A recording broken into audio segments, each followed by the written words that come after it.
What's up, folks? Anthony Armstrong here. Welcome into Bleav in Commanders, and it is almost time for the draft. We're a few weeks away, actually a couple months away. It's middle of February, and then the end of March, and it will be my birthday. End of April will be the NFL draft. It's going down, and we get to do the mock drafts. That's what this episode is. Get straight to it. I'm going to run three-round mock drafts. All right, since the Commanders only have so many selections, I'm going to have a three-round mock draft for this team. And I'm going to come into this thing with three bits of different focus, okay? So the first time I'm going to go through, I'm going to be looking for the best available pass rusher. That's a position of need for the squad, so I'm going to look for that. Then the second time through, a lot of times I'm seeing that, maybe the best pass rusher isn't there, so I'm going to look at the best defender. And then the third overall time I go through, I'm going to just be looking at the best available. That may be an offensive player, maybe ain't going to be no kicker, maybe a lineman, who knows. I'm just going to go at it. We're going to give ourselves a couple options, and that's how I'm going to look at it for the first round. We'll kind of play things out as it goes throughout there. But I will be using what website? ProFootballNetwork.com. Shout out to them. Came across it on a random internet search, and it worked out well. Then they had this Ultimate GM Simulator thing, which I thought was really cool. It is so super detailed, more detailed than I was messing with it. And I was like, ooh wee. This is deeper than the Madden franchise, because it starts to talk about the contracts of players, restructuring contracts to save more space. So that's even more in depth, because I think that some of those things could potentially happen leading into this draft, meaning like, could AP and the team decide to trade a player? I know that they're already looking at having 28 to 30 free agents right now. So sending more players away doesn't seem likely, but if they're able to acquire some more draft capital, maybe it makes sense, but I won't be able to account for that right now. So with all that said, welcome in to Bleav in Commanders. I am Anthony Armstrong. We're going through some mock drafts because I have a lot of fun with these. We're brought to you by FanDuel.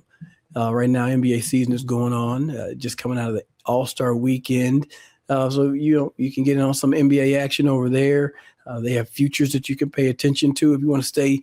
Obviously, we are on the NFL draft. I know that the odds for Fernando Mendoza being the number one overall selection to the Raiders is like minus 20,000 right now. So the numbers have jumped up. But the second selection has moved to being a tie between the three pass rushers, Arvell, Reese, Ruben Bain, and the third being I think Sonny Styles. I'm going to go and confirm that. But ultimately, FanDuel is a place that you want to go to. Check them out. They're a sponsor of the show. They've been holding it down for us and will continue to hold it down for us. I'm going to find out who that other players: Arvell, Reese, Ruben Bain, and David Bailey, the Texas Tech player. Following that up, Ty Simpson, and then Carnell Tate as some of the favorites. Other persons, the dark horses, I guess, to be the number one overall selection. So they're not really expecting there to be some sort of craziness to wherein the Raiders will move off of number one. Hey, but you never know. We've seen some crazier things. They may want to start off this 2026 season with some fireworks. So let's get this thing rolling. Take a look right now. Hold on. All right, so if you're looking here on YouTube, you can see the screen. If you're not, I'll voice it to you. So I have it selected here. 3 rounds. I have the Commanders selected as the chosen team. Draft speed is at normal. I'm going to go fast just for the sake of it. So right now, not doing any trades. It's up to our selection. They've zipped it forward. You're getting a trade offer from the Vikings to drop back to 18, pick up 49.97, and a 2027 second overall selection. Tampa Bay is offering a trade. They're giving 15, 46, and 194. Chicago's offering 25, 57, 89, 2027 second, and a 2027 fifth. I can tell you, first of all those dropping way too far back, but why are they making those selections? Let me fill y'all in on what's happening in this fast-paced draft. Mendoza went first. Ruben Bain second to the Jets. Carnell Tate third to the Cardinals. David Bailey to Tennessee. Jordan Tyson goes fifth to the Giants. And this one, Spencer Fano goes to sixth to the Browns. So that leaves Arvell Reese sitting right there in your lap. Arvell Reese, Caleb Downs, Jeremiah Love, Keldric Faulk.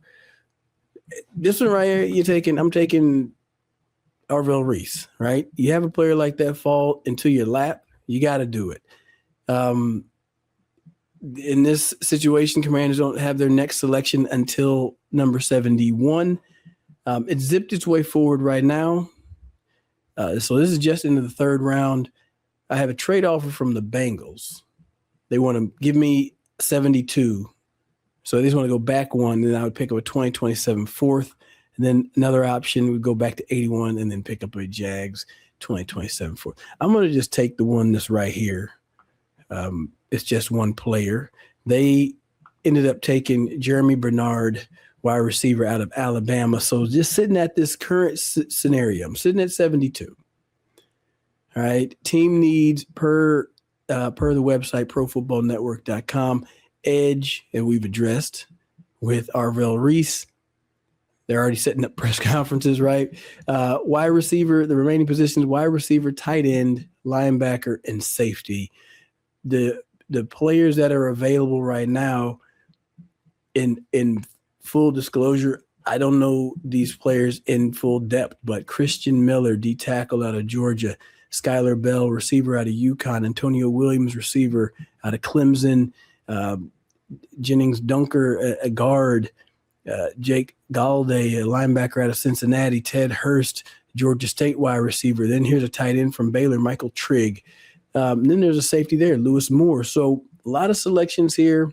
I'm going to say you don't need to go with the defensive tackle at that position. Obviously you're stacked there.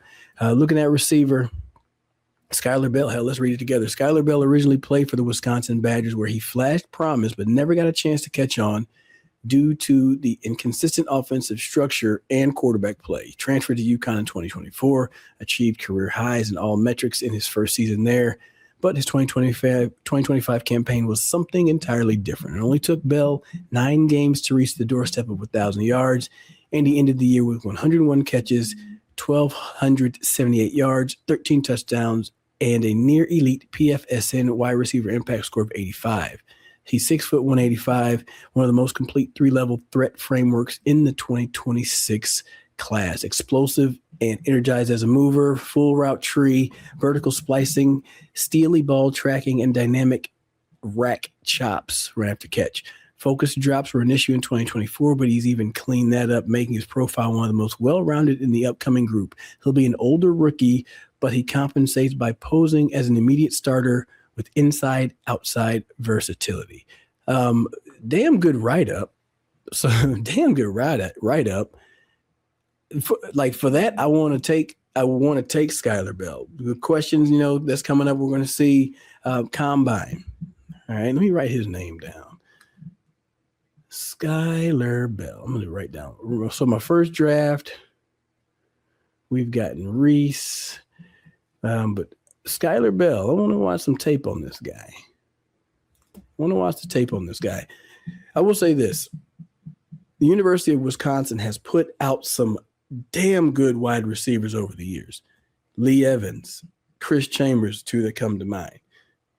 And build this same build, 5'11", close to 6 foot, strong 187. I like that guy. Antonio Williams, let's see here, 5'11", 190. Antonio Williams is the ideal wide receiver prospect for evaluators who marry film and analytical indicators. He was an immediate impact as a true freshman, accounting for almost 20% of his team's receiving output. 2024, he had over 23% of the receiving volume, nearly 1/3 of the team's total passing touchdown. In 2025, he remained productive amidst a stark downturn for the Tigers' offensive efficiency as a whole. As his high volume would imply, the 5'11", 190-pound Williams is a natural-born separator with rare throttle and angle freedom as a mover. And his lightning-level twitch aids him both as a route technician and a rack weapon. He doesn't have the wildest catch radius and does fall victim to focus drops at times, though 2025 was his best year at the catch point. Per True Media, he logged just a 2.8% drop rate and a 10.27% catch rate over expectation. Durability is an ongoing concern, but Williams' dual-sided separation and rack framework is tried and true at the NFL level. That's a hell of a write-up, too. For the sake of this and for the sake of time, I'm going to take Skylar Bell, add him to my list of some people to look at, obviously Antonio Williams as well. So here's how it looked out. First time coming through this draft, Arvell Reese, who's been rated as the number 1 overall prospect, fell to us at 7. I ain't mad at that. I am not mad at that. I took Skylar Bell with our second selection, wide receiver out of UConn. So the thing with Arvell Reese is going to be up to, Durante Jones and my good old boy, my good guy, Dan Quinn, DQ. Y'all going to have to unleash that man, right? You're going to have to make sure he is on fire. Now, let's see here. Going into our second one, if you're here, this is Bleav in Commanders, Anthony Armstrong, brought to you by FanDuel. You can go and get in on the FanDuel action for the NFL draft. Fernando Mendoza is the by far and away favorite to be the first overall selection. And so far, with one mock draft done, that's holding true. That's holding true. For whatever it's worth, it's holding true over here. This is the second round. I told you that first one, I was going for the best pass rusher available, and by George, they gave it to me. They just dropped it right there in my lap. So let's go with this next one. This one, we're going to actually take the screen away, but I'll keep it real with you. So entering the solo draft. Did it hit start? There we go. I didn't hit fast. Mendoza went first. Caleb Downs went third. So now we're sitting at 7. Now, this is here. I'm going to actually bring it back because I think that we need to see this. Here. Boom. Nope. I like this one better. So here's the scenario that we're looking at. Let me hide. So the draft, this second iteration of the draft, where I'm looking at getting the best defender. Fernando Mendoza, as expected, went number 1. David Bailey is the first pass rusher off the board at 2. Caleb Downs goes 3rd to Arizona. Ruben Bain is 4th at Tennessee. Jordan Tyson, again, finds his way to New York at 5. This time, Cleveland goes with Arvell Reese. So that, in the scenario, gets rid of the top 3 pass rushers. Washington is sitting here looking at Carnell Tate, Jeremiah Love, Spencer Fano, Keldric Faulk as the top players. Those are the remaining players in the top 10 that are on the board. Obviously, they have room after that. Mansour Delane, and if I'm mispronouncing the name, I apologize, but we'll get on it. He's on there too. So this is one of the scenarios, because I think that it's working out for it to be the best defender. This is one of those scenarios where I'm glad I'm coming into it with this game plan. And this is a conversation that team is going to have. They're going to have to say, what happened. They're going to go over the scenarios. What happens if, we don't have the easy option of just taking the best player and it's end up being Arvell Reese? What happens if we sit at 7 and now we have to decide between a Carnell Tate and, his stat line, 6'2", 191 showed a lot of promise. His tech, he's got some growth to have with him, but they say he's a complete X receiver. I'm not reading his whole profile right now. Jeremiah Love, does he give the vibes Ashton Jinty? Is it a Gibbs vibe? What do you feel? This particular write-up says he bears similarity to Amon Green. Love is a bona fide RB1 who also excelled as a receiving threat and a rack weapon in 2025.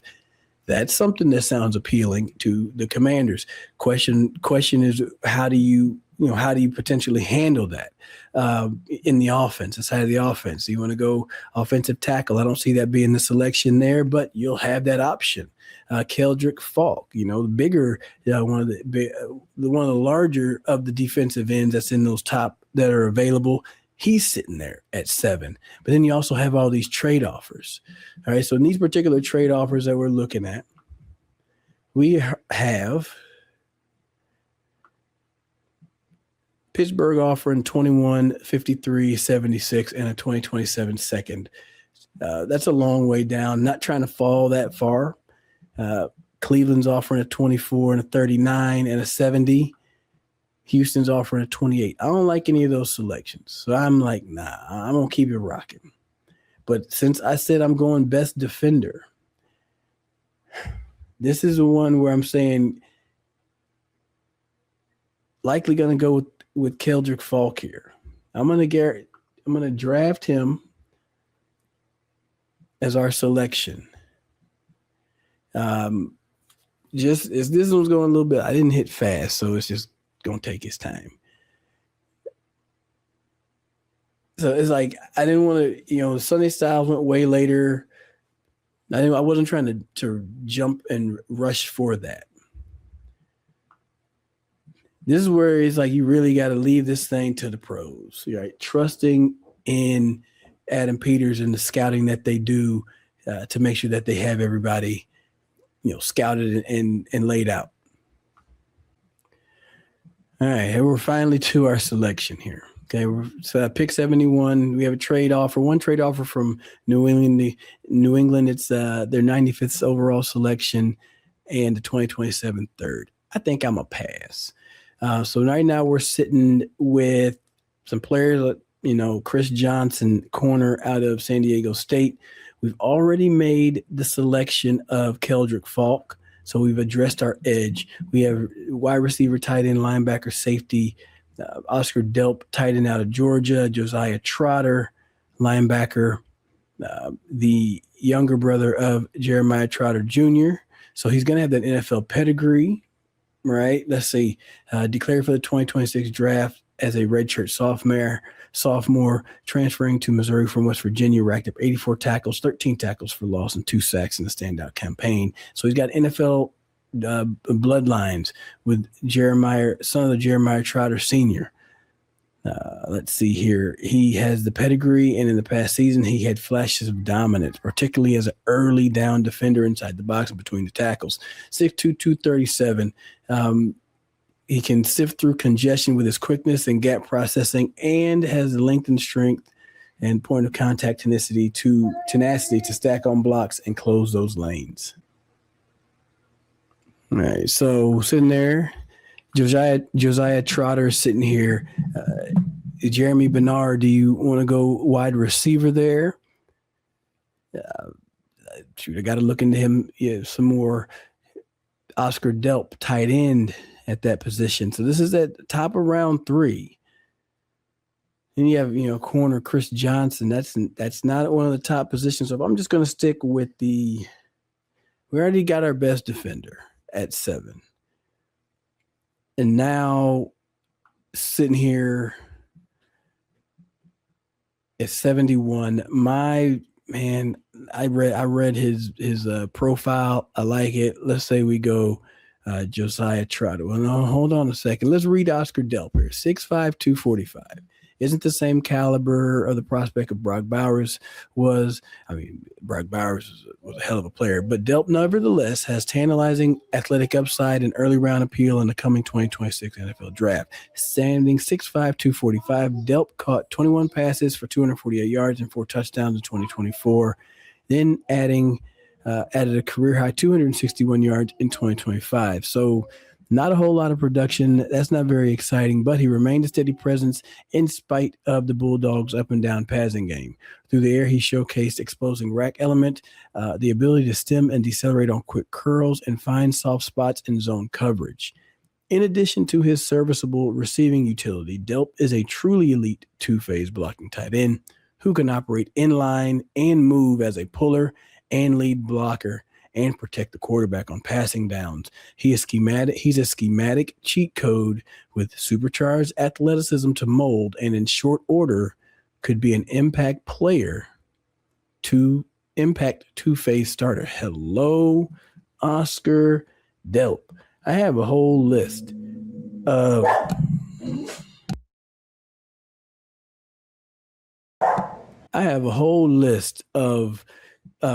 college tight ends that I've been, just watching through the season. I'm like, okay, that guy looks athletic, because that's a position that has changed the game, and it's going to be the one that kind of carries things for the next few years, I think, because they're bigger, they're more athletic. Their tight ends are more athletic than what they used to be, right? You're getting big receivers turn into tight ends, and then they start to create the mismatch, right? As defenses got smaller to be faster to keep up with the offenses, now they're saying offenses are going, hey, let's go with a bigger person that's going to create a physical mismatch based on what we got, and they can run the ball behind it. So you're seeing the resurgence of the running game. I am for that write-up right there. I was about to go with Josiah Trotter, but for that write-up right there, and I haven't seen none of dude's tape, I'm going to take Oscar Delp, help out our young quarterback. That addresses our tight end need. And let's see what we get on our next selection. All right, so here at the end, I think I like this draft right here.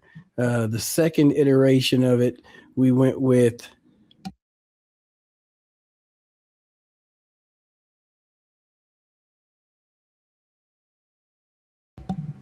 the second iteration of this draft. We ended up with Keldric, Faulk, the versatile defensive lineman from Auburn, who's lined up all across the line of scrimmage. So it gives you scheme flexibility, versatility in that regard. Lets me know that the guy is probably going to be unselfish. Durante Jones mentioned that as a trait. He's saying that being selfless is something that they put in high regard on this defense. So he's looking for somebody to line up, at one position, run a pick stunt, a little TE or something along those lines. Keldric Faulk could fit that bill. You hit that right there. And then Oscar Delp, tight end out of Georgia.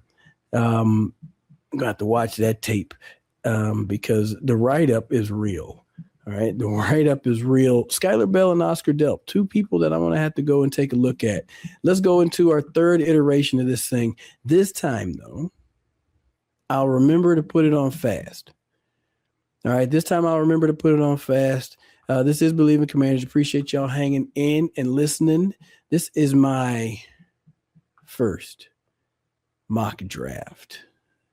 All right, this is fun to do. We all want to get out here and, try to play general manager and, get ahead of the game and say, I'm gonna build this team, I'm gonna fix this team.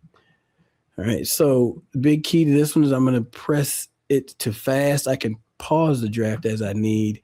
I have been doing 3 rounds of a draft. The Commanders only have a pick in the first. Well, they have multiple selections, but they only have a pick in the first round, and then they pick again in the beginning of the third round. So there's a lot of opportunity to acquire additional selections based on how things are rolling through. So far in this mock draft episode, I have pursued the best pass rusher in the first mock draft. I was able to get Arvell Reese. He fell in our laps at 7. Then in the third round, we got Skylar Bell, wide receiver out of UConn, transfer from Wisconsin. I like the track record of Wisconsin wide receivers. So maybe Skylar Bell can keep that rolling. You might find yourself a dog in that guy right there. Then here in our second round, second iteration, I said I'm going for the best available defender. That could have been anybody, right? A Caleb Downs, could have been a top corner. Who knew? Well, the way this one worked out, I got Keldric Faulk. I got the D tackle, D end, the defensive lineman from Auburn. And then in my third round selection, I went with Oscar Delp, tight end out of Georgia. Just the write-ups over here on ProFootballNetwork.com helped me out with that. I was like, these are good. These are good. So let's go into this one. starting this third draft, we are already rolling. It's got a trade going on already. First things happening. The Kansas City Chiefs are offering the 9th overall selection and the 40th overall selection. This is just to drop back 2 spots, right? To drop back 2 spots, that's there. Carolina. Lord. New Orleans is offering the number 8 and then a 2027 2nd overall selection. Cleveland is offering a 24 and 39 and 27. Well, y'all got to get out of here. So here's why they're offering this. Arvell Reese is sitting there all over again. And I said I was going to take best available. But here's what also is looking good. David Bailey is still on the board. Just the way this thing is working out. We're looking at Arvell Reese, David Bailey, Spencer Fano, Keldric Faulk, all sitting right here at 7. This is obviously a hypothetical scenario. The way the last one worked out, Arvell Reese was sitting there, we jumped all over that. David Bailey had went 2nd overall. In this iteration, Ruben Bain goes 2nd overall. Carnell Tate goes to the Cardinals. Jordan Tyson went to the Titans, so it was a run on receivers. Then Caleb Downs went to New York, and Jeremiah Love went to the Browns. Now, mind you, this right here is probably a highly unlikely scenario, but I ain't gonna complain, right? We don't complain. But here's what I'm gonna say: for the sake of the trades that were offered, getting that 9 and then getting 40 from Kansas City, I'm gonna accept that one. And it went edge. Damn. But you know what? Here's now what we have. We've picked up another selection. And based on the last one, like where I was initially thinking maybe I was going to get Bailey there. You could tell that Kansas City wanted to jump New Orleans to get to Reese. Let's say maybe we like the versatility of Keldric Faulk. But right now we have a couple of trade offers go back to 15 and pick up a 46. I think that's just playing with fire, just going back too damn far. And then you pick up a 14 and a 45. So essentially the same two picks. The 14 is Baltimore and the 15 is Tampa Bay. But you have Cincy, Miami, Dallas, the Rams before you could potentially pick. I ain't trying to drop that far back. Some of the players that are out there, Keldric Faulk, Spencer Fano, Peter Woods, another tackle, Caleb Lemieux, Francis Maigoa from Miami. So there's some tackles there. It'd be a run on tackles. I ain't trading nothing. We're going to go ahead and take Faulk in this scenario and let it roll out. But now we're picking at 40. We didn't have this opportunity the last time, so I'm not going to take this trade offer from San Francisco for 58 and 92 in the next year's 2nd. I'm going to say no thanks. We're going to stay at 40. We've addressed our edge position. Now I'm looking at these other spots. I see Anthony Hill Jr., linebacker out of Texas. All right, he had a laundry list of accolades in his short time at Texas, Big 12 Defensive Freshman of the Year in 2023. He's 2024. He was all SEC defender and first team All-American. Plenty of tackles, couple tackles, 17 tackles for loss, 8 sacks, an interception, a PBU, 4 forced fumbles. 2025, he once again fielded first team All-SEC honors while accruing 69 tackles, 7 TFLs, 4 sacks, and 2 INTs. Looking at his pedigree, production, and his extraordinary talent at the lean 6'3", 235, Hill passes the eye test as a truly uncommon physical talent. Stylistically, he relies on that hyper elite raw talent more often than desired. He's best as a run and chase linebacker who can eliminate angles upfield and run down runners in pursuit with his full field range. Dude is a weapon. There's a lot more on this read, but he's sitting there. Safety out of Toledo, Emanuel McNeel-Warren is sitting here as well. He says Emanuel McNeel-Warren, this is the read up, is in line to be the first lower conference player selected in the 2026 NFL draft. He doesn't play the same position as Quinyon Mitchell, but nonetheless, he's similarly dynamic. 6'3", 209 with over 32-inch arms. McNeel-Warren has domineering size and length, which he pairs with wicked foot speed, bounding, lateral explosiveness, and agility. A terse two-phase physicality. He's a force to be reckoned with in support with his fast-flowing play style and closing burst. But he's also shown he can manage short to intermediate zones and coverage with his smooth coverage mobility, process overlapping routes, and keep spatial discipline on 2-on-1 situations and make plays on the ball with his closing burst and proactive length usage. A strong fit for a traditional strong safety role. McNeel-Warren could be a value pick in the early day 2 range. Hello, answering the bell. There are some other receivers here. Omar Cooper Jr. is there. Chris Bell out of Louisville is there. But addressing the safety need and then looking at how Nick Emanuel was used over there for Seattle, the rookie out there, I'm going to head and take McNeel. I love being able to get that extra selection, getting that pick and actually get active in the second round. That's a good change. We fast forwarded on to the third round, have one selection from the Jaguars. They want 2 picks from us to go back 10 and then pick up a next year. I'm going to say no thanks. Rejected. The way we're sitting right now, some of the available players, tackle Isaiah World, safety Genesis Smith, tackle Demetrius Crownover out of A&M, wide receiver Antonio Williams, corner Malik Muhammad, Grayson Halton, D-tackle out of Oklahoma. And yeah, then way down there you see Jacob. I say way down there, but Jacob Rodriguez. I already turned down that one trade. Rodriguez is one of those players that I had interest in just from his production down there at Texas Tech.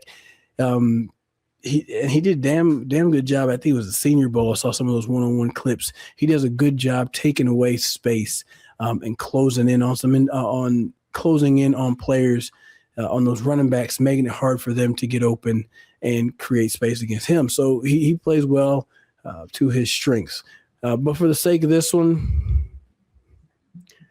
let's take Antonio Williams, because I read his I read his thing earlier, his profile, and we're getting kind of long in the tooth over here on this one. So round 3, the third iteration, we are coming away with 3 players. We made a trade, so this is one of those ones we're probably going to have to deal with the backlash of passing on Arvell Reese and then missing out on David Bailey. But you still came away. We still came away with Faulk, right? We still came away with Keldric Faulk. We think we're going to get a player that can play all across the line. A couple of spots back, price is a little bit less. We got Emanuel McNeel-Warren and then Antonio Williams as well. So those are the players that we got. What do you think about this draft? All right, so this is that third iteration. You got Keldric Faulk, Emanuel McNeel-Warren, and Antonio Williams in this third iteration of the mock draft. I mean, honestly, other than having to miss out on Arvell Reese in that third one, I like the fact that you're able to get the safety help and you get 3 players. So, well, let me know. What do you think about it? Who's your favorite player? What are you looking to do at 7 for the Commanders? This has been Bleav in Commanders, brought to you on the Bleav Network. Make sure you like, comment, subscribe. We're brought to you by FanDuel, so shout out to those folks. We'll be doing more mock drafts as the combine goes along and as the offseason rolls along. I have a lot of fun with these things. Hope y'all enjoy them as well. Talk to you later. Be good. Have a good evening.